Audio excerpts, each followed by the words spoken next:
नमस्कार सर्वांचे स्वागत आहे आपल्या सुनाईना द सुपर मॉम या यूट्यूब चॅनलवर। आजचा दिवस तुम्हाला छान आनंदाचा जावो, तुमच्या मनातल्या सर्व इच्छा पूर्ण होत याच तुम्हाला नवीन आणि मंगलमय दिवसाच्या शुभेच्छा। तर छान छान खाऊन स्वस्थ राहा, मस्त राहा। तर आज ना खरं तर मला शॉर्ट व्हिडिओ टाकायचा होता, पण म्हटलं चला शॉर्ट व्हिडिओच्या ऐवजी आपण लॉंग व्हिडिओ बनवू, पण छान व्यवस्थित आहे ना अशी रेसिपी आपण तुमच्यावर शेअर करू। कारण हिवाळ्यामध्ये ना पालेभाज्या खूप जास्त प्रमाणामध्ये असतात आणि प्रत्येक वेळी त्याच पद्धतीने सुक्या भाज्या किंवा पातळ भाजी करूनही आपल्याला कंटाळा येतो। त्यामुळे वेगळं काहीतरी आपण जर केलं तर घरातल्यांना पण अगदी छान वाटतं आणि काहीतरी वेगळा पदार्थ करून खाल्ल्याचं सुद्धा आपल्याला समाधान मिळत असतं। तर त्यासाठीच आज मी बनवणार आहे मेथीच्या भाजीपासून छान ठेपले। तर ते मी कशी करते ते तुमच्याबरोबर शेअर करणार आहे। त्यासाठी सर्वप्रथम मेथीची भाजी छान धुवून घेतली 2-3 पाण्याने आणि मस्तपैकी कढईमध्ये पाणी टाकून उकळून घेतलं। आता उकळून नुसतं घ्यायचं नाही तर तिला व्यवस्थित आहे ना त्या पाण्यामध्ये शिजवून घ्यायचं। शिजल्यानंतर मस्तपैकी ती मेथीची भाजी निथरून घ्यायची आणि एका आहे ना आपली छोटीशी वाटी असते, कढई किंवा पराती ज्यामध्ये तुम्ही मळणार आहे ना, तर त्यामध्ये ना थोडासा ओवा घ्यायचा आणि नेहमीच्या जेव्हा पीठ मळण्यासाठी आपण मीठ घेतो ना तर त्यापेक्षा थोडंसं जास्त म्हणजे चवी लागेल एवढं मीठ त्यामध्ये घालायचं। त्यानंतर त्यामध्ये ओवा घालायचा आणि त्यामध्ये ना आता मी इथे काय केलेलं आहे, 2 जे डिश आहे ना तर ते पीठ घेणार होते। 2 डिश पीठ आपण घेणार ना तर त्याला अर्धी डिश आपण बेसन पीठ टाकायचं आहे आणि त्यामध्ये ही जी मेथीची भाजी आहे निथरलेली थंड झालेली ती यामध्ये ॲड करायची। यात तुम्ही तीळ घातले तरी चालेल, पण मी इथे ॲड केलेली नाही। एका बाजूला ना मी छान मिरचीचा ठेचा करून ठेवलेला होता। तर मिरचीचा ठेचा करताना ना त्याच्यामध्ये हिरवी मिरची, लसूण आणि जिरे याचा छान मस्तपैकी ठेचा करून ठेवायचा।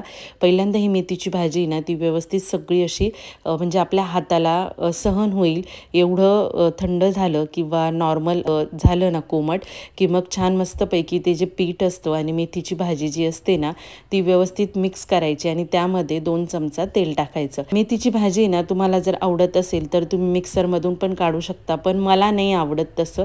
मी डिरेक्टली ती जी शिजलेली भाजी आहे ती ॲज इट इज तशीच त्या वाटीमध्ये टाकली आणि मिरचीचा जो ठेचा होता तो सुद्धा त्यामध्ये व्यवस्थित मिक्स केला आणि जी मेथीची भाजी उकळताना आपण पाणी यूज केलेलं होतं ना तर ते पाणी एखाद्या प्लेटमध्ये म्हणा किंवा वाटीमध्ये किंवा ग्लासात जरी थंड केलं आणि नंतर तेच पाणी आपल्याला हे पीठ मळताना वापरायचं आहे। गोळा थोडासा नॉर्मल घट्ट असा मळायचा आहे, जास्त पातळ पीठ मळायचं नाही आणि 2 ते 3 मिनटं त्याला रेस्टिंगला ठेवायचं।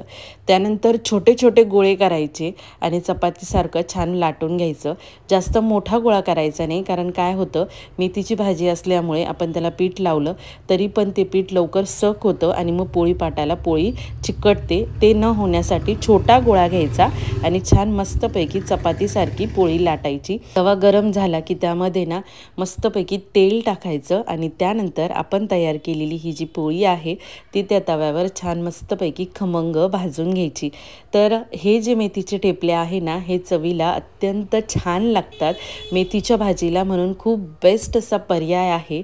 आणि नेहमी आपण पातळ किंवा सुकी मेथीची भाजी खाऊन जर कंटाळा येत असेल ना तर हे मेथीचे ठेपले म्हणजे अगदी 100% तोंडाची चव वाढवणारा किंवा चवीला पर्याय म्हणून 100% खात्रीशीर असा पदार्थ आहे। तर एकदा नक्की करा आणि मला कमेंटमध्ये सांगा तुम्हाला रेसिपी कशी वाटली। आणि हे मेथीचे ठेपले जे आहे ना ते तुम्ही चिंचाची चटणी असते किंवा सॉस असतो किंवा शेंगदाण्याची चटणी जरी आपली सुकी केली ना तर त्याच्याबरोबर चवीला म्हणाल ना तर एकच नंबर लागतात। व्हिडिओ आवडला असेल तर व्हिडिओला एक लाईक करा, चॅनलला सबस्क्राईब करा। पुन्हा भेटू एका नवीन व्हिडिओमध्ये। Bye bye, take care.